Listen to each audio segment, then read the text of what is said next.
تو یہ میں اس لیے کر رہا ہوں کہ جب بہت زیادہ پریشانیاں آیا کریں, سب کچھ ٹھیک نہ ہو, تو یہ بھی ٹھیک ہے. یہ بھی کیا ہے, اسی سے اللہ آپ کے لیے خیر پیدا کرے گا.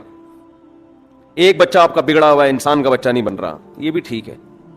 کوشش کرو اس کو انسان کا بچہ بنانے کی, لیکن اللہ کا نظام یہی ہے کہ سارے ٹھیک بھی نہیں ہوتے. بتاؤ مجھے, یعقوب علیہ السلام سے زیادہ اپنے بچوں کی کون اچھی تربیت کر سکتا ہے؟ پیغمبر تھے نا وہ, خاندان بھی سارا مسلمان, 13 بیٹے ہیں جن میں 11 بگڑے ہوئے, 2 صحیح تھے. سمجھ میں آ رہی ہے بات؟ 11 کیا تھے؟ بگڑے ہوئے تھے پیغمبر کے بیٹے, 2 کیا تھے؟ صحیح تھے. ان 11 کو 2 سے حسد ہوا اور بھائی کو کنویں میں ڈال کے ساری زندگی اپنے باپ کو رلایا انہوں نے. آخر میں توبہ کی ہے, خیر کر لی توبہ. تو بس یہ دنیا کا نظام ہے بھائی. اور اس میں یہ بھی ذہن میں رکھیں, کوئی نیک آدمی ہو اس کی اولاد کو دیکھ کے تبصرہ نہ کریں کہ یار بڑا بنا پھرتا ہے, بچے دیکھو کیا کر رہے ہیں. او بھائی بڑا بنا پھرتا ہے, بچوں کی تربیت کی کوشش کی ہوگی مگر تربیت نہیں ہوئی. لوگ کہتے ہیں وہ بڑا نیک بنا پھرتا ہے, اس کی بیوی دیکھو بے پردہ گھوم رہی ہے. بھائی نہیں کنٹرول ہوگا اس کو اپنی بیوی پہ, کیا کر سکتے ہیں یار, نہیں کنٹرول ہوگا. سوال پیدا ہوتا ہے چھوڑ کیوں نہیں دیتا پھر؟ بھائی چھوڑنے میں اس کو پتا ہے نقصان اور زیادہ ہے. لوط علیہ السلام کی بیوی کافر تھی, اس زمانے میں کافر سے نکاح جائز تھا, تو لوط علیہ السلام نے طلاق کیوں نہیں دے دی اس کو؟ نوح علیہ السلام کی بیوی کافر تھی, سوال پیدا ہوتا ہے اس کو نوح علیہ السلام نے طلاق کیوں نہیں دے دی؟ ہم یہ سوال جب نوح علیہ السلام سے پوچھیں گے تو ان کے پاس آنسر ہوگا, بھئی کافر ہے لیکن بچوں کو پالنے کے لیے میرے پاس اس کے علاوہ کوئی آپشن بولو نا نہیں. ایک عورت کافر ہے, بے پردہ ہے, بچوں کے لیے ماں تو ہے نا, تو آپ کو بچوں کے لیے ماں چاہیے, یہ آپ کی نظر میں ترجیح ہوتی ہے کہ سگی ماں ہے, اس کے علاوہ کوئی اور اس طریقے سے پال نہیں سکتا. بہت ساری مصلحتیں ہوتی ہیں. بعض لوگ کہہ رہے ہوتے ہیں وہ اتنا بڑا مولوی بنا پھرتا ہے, اتنی بڑی داڑھی ہے اور پردے پر صبح و شام بیان ہے, اپنے گھر پہ تو کنٹرول نہیں ہے. تو گھر پہ کسی کے باپ کا بھی اس زمانے میں کنٹرول نہیں ہے. جو کہتا ہے نا میرا پورا کنٹرول ہے اس زمانے میں, جھوٹ بول رہا ہے وہ. یا تو چنگیز خان بن جاؤ, ان کا کنٹرول ہوتا ہے, پھر ہر وقت ڈنڈا ہاتھ میں گھماتے رہو, مارتے رہو, توڑتے رہو. آج تھپڑ مار دیا, آج بیوی کا گھٹنا توڑ دیا, آج اس کی ناک پھوڑ دی. ایسا کوئی جلاد اور چنگیز خان بن کے کنٹرول کیا ہوا ہو تو ایک الگ بات ہے, لیکن پھر خود خراب ہو جائے گا. بھائی جو اس طرح سے چلے گا تو خود کی تو کتنا بد اخلاق بن جائے گا نا. تو اپنے آپ کو بد اخلاق بنانے سے بہتر یہی ہوتا ہے کہ انسان کہتا ہے تھوڑی سی اس کی بھی مان لو. ہاں یہ ہے کہ بالکل ہی گھر کو آزاد چھوڑ دینا یہ ٹھیک نہیں ہے, کوشش پوری کرے انسان, تھوڑا بہت روب بھی ہو, تھوڑی بہت سختی بھی ہو, لیکن یہ ساری چیزیں اعتدال سے ہوتی ہیں, ایک حد تک ہوتی ہیں. اس کے بعد آدمی ہتھیار ڈال دیتا ہے, تو بھائی ایسے کی تیسی. پھر وہ یہ دیکھتا ہے بڑا نقصان کس میں, چھوڑنے میں بڑا نقصان ہے یا رکھنے میں بڑا نقصان ہے. بعض دفعہ رکھنے میں بڑا نقصان ہوتا ہے تو چھوڑنے کا مشورہ دیا جاتا ہے, بعض دفعہ چھوڑنے میں بڑا نقصان ہوتا ہے تو پھر چھوٹے نقصان کو برداشت کرنے کے لیے رکھنے کا حکم دیا جاتا ہے. سمجھ میں آ رہی ہے؟ اسی کو بیلنس کہتے ہیں, اعتدال. یہ جو بہت سے لوگ بڑے فنٹر بنے پھرتے ہیں نا کہ ہمارا ہر کام ٹھیک ہوتا ہے, یہ جھوٹ بولتے ہیں.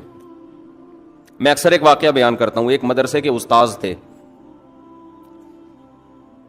وہ ان کا ریکارڈ آیا میرے سامنے کہ 15 سال یا پتہ نہیں 20 سال میں ایک دفعہ بھی ان کا کلاس کا ناغہ نہیں ہوا.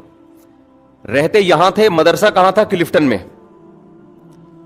نارتھ کراچی سے ڈیلی کلفٹن جاتے مدرسے میں پڑھانے کے لیے, صرف جمعے کے دن چھٹی ہوتی. 12 یا 15 سال میں ایک ناغہ بھی بولو نہیں ہوا, اور ایک دن بھی لیٹ نہیں ہوئے. مجھے جب بتایا گیا میں نے کہا بہت اچھا ماشاءاللہ, یہ ان کے مستقل مزاج ہونے کی بہترین علامت ہے, لیکن یہ کامیاب انسان ہونے کی بالکل بھی علامت نہیں. یہ اس کی تو علامت ہے کہ ان کو اس مستقل مزاجی پہ ایوارڈ ملے کہ یار ان کے اندر یہ ایبلٹی ہے کہ اگر کوئی یہ کام مستقل مزاجی سے پراپر کرنا چاہیں تو یہ کر سکتے ہیں, شاید میں اور آپ نہ کر سکیں. ہم تھوڑے دنوں میں تھک جائیں گے, یار اب ایک ٹولہ تو بنتا ہے نا, اتنے دن ہو گئے, کچھ تو بہانہ کرو. مستقل مزاجی کی دلیل ہے, اس پہ ایوارڈ ملنا چاہیے. لیکن کامیاب انسان ہونے کی دلیل, یہ شخص سوسائٹی میں سروائیو نہیں کر سکتا. وجہ اس کی ہے کہ جب آپ شادی شدہ ہیں, آپ کے بچے بھی ہیں, کراچی کے حالات اس زمانے میں ہڑتالیں بھی ہو رہی ہیں, پتھراؤ بھی ہو رہے ہیں, جلاؤ گھیراؤ بھی ہو رہا ہے, بندے اغوا بھی ہو رہے ہیں, آپ کو کلاس کا اتنا ہوا بنا لیا آپ نے, بچے کی ٹانگ ٹوٹی ہوئی آپ نے کلاس میں. بھائی اس دوران ہوا ہوگا نا کچھ نہ کچھ, اچانک بیگم کی طبیعت خراب ہو گئی ہوگی, ہاسپٹل لے کے جانا ہے, نہیں جی میں نے ریکارڈ قائم کرنا ہے, مدرسے کا ناغہ نہیں ہو سکتا. بیگم صلواتیں سنا رہی ہوگی, ان کو اپنا مدرسہ مجھ سے زیادہ پیارا ہے, کبھی بچوں کو ایمرجنسی ہو جاتی ہے, کیا خیال ہے, کوئی بچہ گر گیا چھت سے یا کچھ مسئلہ ہو گیا, نہیں بھائی مجھے کیا پیارا ہے, مدرسے میں ناغا نہ ہو. تک جو فطرت ہے نا, فطرت وہ آپ کے حساب سے اپنے آپ کو مینج نہیں کرتی ہے, آپ کو اپنے آپ کو فطرت کے حساب سے مینج کرنا پڑتا ہے. فطرت کے اصول کبھی نہیں بدلیں گے. فطرت یہ چاہتی ہے کہ آپ کے بچے بیمار بھی ہوں, ٹھیک بھی ہوں, مرے بھی, اللہ بچائے موت سے, مرتے تو الحمدللہ کم ہے اور اللہ بچا کے رکھے, سب کو زندگیاں دے, لیکن بیماری تو ہے نا. فطرت چاہتی ہے آپ کی بیگم کا موڈ بھی کبھی آف ہو, خام خامے کھوپڑی گھومی ہوئی اس کی بلا وجہ, یہ بھی نیچر کا حصہ ہے, خوب سمجھ لو.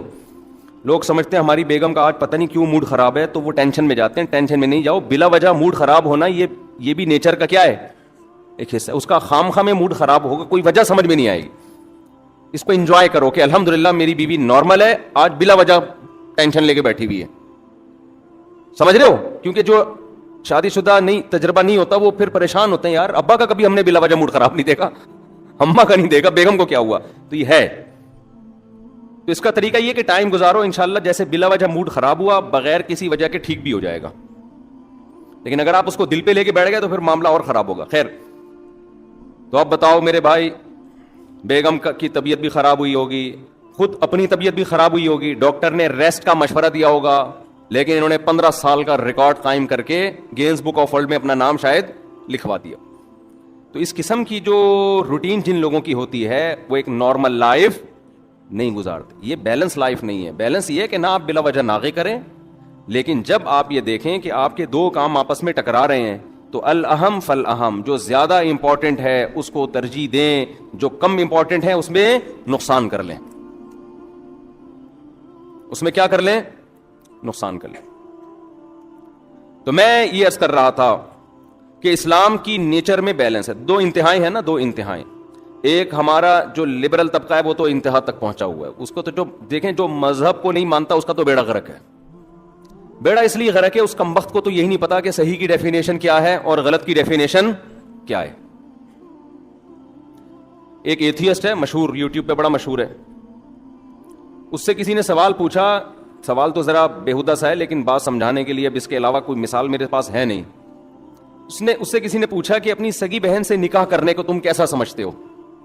اس نے کہا بہت برا سمجھتے ہیں ہم, یہ گندگی ہے, یہ برائی ہے. پوچھا اس کی دلیل کیا ہے برے ہونے کی, اس کی دلیل کیا ہے کہ یہ برا عمل ہے.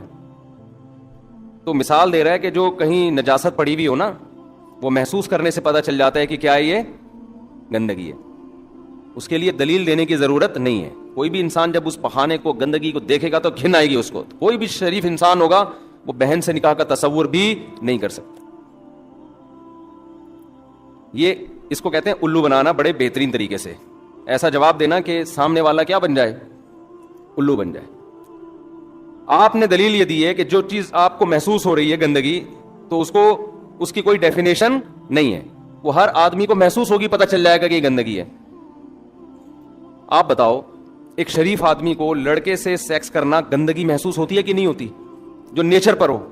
جس کام سے کتوں کو بھی گندگی محسوس ہوتی ہے, بلے کو بھی, مرغے کو بھی, گدھے کو بھی, گھوڑے کو بھی. کبھی آپ نے دیکھا جانور ہومو سیکسولیٹی کرتے ہوں؟ کبھی بھی نہیں کرتے. تو اگر میں ایسی دلیل کی بیس پہ یہ کہوں کہ مجھے کسی شخص کو اس سے گندگی محسوس ہوتی ہے لہذا یہ بھی گندا ہے, تو کیا لبرل لوگ آج مانیں گے اس بات کو؟ تو لا پاس کر رہے ہیں. بات یہ ہے کہ آپ کو اس سے گندگی اس وقت تک محسوس ہو رہی ہے جب تک آپ میں مذہب کے اثرات ہیں. جہاں آپ نے مذہب سے بغاوت شروع کر دی تو گندی چیز آپ کو گندی لگنا ختم ہو جائے گی. گندی چیز گندی لگنا ختم ہو جائے گی آپ کو. تو یہ جو ملحد یا ایتھیسٹ کو اگر بہن سے نکاح میں بدبو آ رہی ہے نا, یہ مذہب کی وجہ سے آ رہی ہے, کیونکہ اب تک دنیا پہ غلبہ کس کا رہا ہے, مذہب کا. لیکن جس طرح سے آپ مذہب کو اپنی ڈکشنری سے آہستہ آہستہ نکال رہے ہو تو اس گندگی میں آپ کو گندگی فیل ہونا ختم ہو جائے گی. اور یہ ایسی حقیقت ہے کہ آپ جو ملحد لوگ ہیں نا ان کی دعوتیں اٹھا کے دیکھیں, جن کے خاندانوں میں مذہب بہت پہلے سے ختم ہو چکا ہے, وہ اس عمل کو گندگی نہیں کہتے, وہ اس کو پروموٹ کرنے کے لیے کتابیں لکھ رہے ہیں. میں سمجھا پا رہا ہوں اپنی بات, کیا نہیں سمجھا پا رہا؟ یہ جو لبرل, جو سیکولر, جو ملحد لوگ ہیں جو یہ کہتے ہیں کہ بہن سے نکاح کرنا میں گندگی ہے, یہ وہ لوگ ہیں جو پاکستانی ہیں, صاف لفظوں میں یوں کہہ سکتا ہوں, جن کے باپ دادا میں مذہب کے اثرات بولو رہے ہیں. لیکن آپ گورا جو ملحد ہے, ایتھیسٹ ہے, جو بہت پہلے سے چلا آ رہا ہے, وہ اس عمل کو گندگی نہیں سمجھتا. آپ نے مدار رکھ دیا فیلنگ پہ, تو فیلنگ چینج ہونے میں ٹائم نہیں لگتا. یہ LGBT کا جو قانون ہے, اس میں کیا ہے کہ جس کو جو فیلنگ ہو رہی ہے وہ وہی ہے. میں نے فیلنگ بچانے کے لیے تو آپ کو 4 شادیوں کا مشورہ دیا تھا نا, وہ میرا کلپ بڑا مشہور ہوا ہے. وہ سارا فیلنگ ہی کا تو چکر ہے کہ ابے فیلنگ کو اپنی نیچر پہ رکھنے کے لیے آپ اگر ستار ہو تو قیامت تک ستار ہی رہو, آپ شبنم بننے کی کوشش نہ کرو. آپ اگر محمود ہو تو محمود رہو, جلدی شادی کرو, محمود رہو گے, ورنہ محمودہ بن سکتے ہو آپ. وہ سارا سیٹ اپ یہی ہے کہ اب سیکولر قوتیں اتنی مداخلت کر رہی ہیں کہ ہماری جو فیلنگز جو نیچر پہ تھیں وہ فیلنگ ہماری کیا ہو رہی ہے آہستہ آہستہ چینج. ابھی جو فلم آ رہی ہے نا جس پہ بڑا پھڈا ہو رہا ہے, سینما گھروں میں کوئی فلم دکھائی جانے والی ہے, کہا جا رہا ہے جس میں بڑا جھگڑا ہو رہا ہے, تو اس کا فلم کا کیوں علماء اس کے خلاف ہیں؟ وہ فلمیں آپ کی فیلنگز چینج کر دیں گی. جب لڑکوں کو لڑکوں کے ساتھ دکھایا جائے گا, ہیجڑوں کو دکھایا جائے گا, تو آپ کی فیلنگز آہستہ آہستہ کیا ہو جائیں گی؟ چینج. انسان کو فطرت پہ قائم رکھنے کے لیے محنت کرنی پڑتی ہے, اور فطرت سے ہٹانے کے لیے بھی محنت کرنی پڑتی ہے. جانور کو اللہ نے جس نیچر پہ پیدا کیا وہ اسی پہ رہتا ہے. جانور کو نیچر پہ چلانے کے لیے کسی محنت کی ضرورت نہیں ہے. انسان کو اس کی نیچر پہ قائم رکھنے کے لیے مذہب کی ضرورت ہے. فطرت اللہ التی فطر الناس علیہا, اللہ کہتے ہیں وہ مذہب اسلام ہے جس پہ اللہ نے لوگوں کو پیدا کیا. جب تک آپ اسلام کو فالو نہیں کرو گے آپ نیچر پہ قائم رہ نہیں سکتے, آپ کی نیچر چینج ہو جائے گی. تو ہمیں جو مذہب اور اسلام کی ضرورت ہے صرف آخرت کے لیے نہیں ہے, ہمیں دنیا میں نیچرل لائف گزارنے کے لیے بھی گائیڈنس کی ضرورت ہے پیغمبروں کی. بہت مشکل ہے یار, بات سمجھانا بڑا مشکل کا. دیکھو مجھے ایک بات بتاؤ, دو چیزیں انسان کو چیلنج ہیں, دو. یہ چیلنج جانوروں کو نہیں ہے, دو چیلنج ہیں. نمبر 1 فطرت کی ڈیفینیشن کیا ہے, نمبر 2 اس فطرت پہ چلنا کیسے ہے. یہ دو کام ہوں گے تو پھر انسان سیدھے راستے پہ چلے گا. بہت اہم پوائنٹ کی بات ہے, اس کو نوٹ کر لیں آپ لوگ. جانور کے سامنے یہ دونوں چیلنج نہیں ہے. کیوں؟ احسن کل شیء خلقہ ثم ہدی, اللہ نے فرمایا ہم نے ہر چیز کو بہترین انداز سے پیدا کیا, پھر اس کو اس کی نیچر کے راستے پہ دھکا دے کے چلا دیا ہے. تو جانور جو ہے پیدا ہی نیچر پہ ہوتا ہے اور چلتا بھی آٹومیٹیکلی کس پہ ہے؟ نیچر پہ.